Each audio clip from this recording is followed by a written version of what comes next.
Thì sân du, thì sân du, lâu bị ghé đình, thì sân du, aku ake alule ana,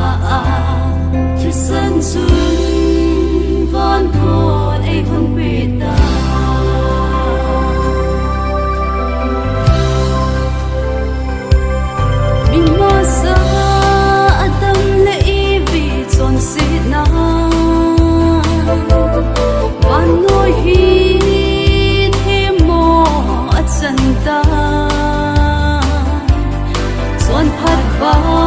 Thêm sang đình thì thấy ta lâu ta sân vang thêm sang đình ít tao về thì sân du thì sân du lâu vì cái đình thì sân du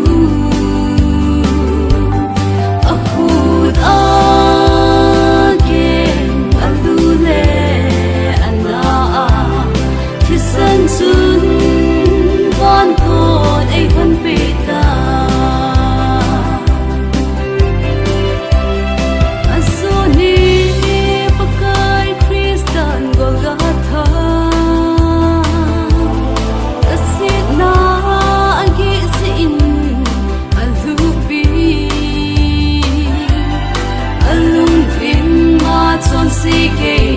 ka singe athau kin e chon sige hu in dingin thì sân du thì sân du lâu vì cái đình thì sân du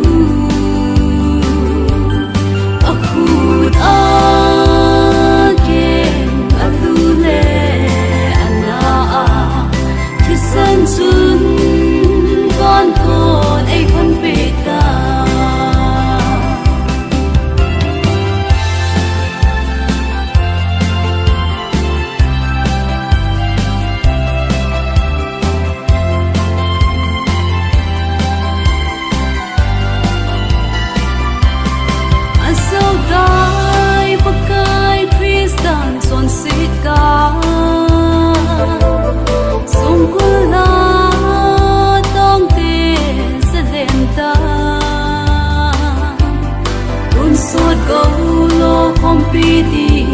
ấy là tao về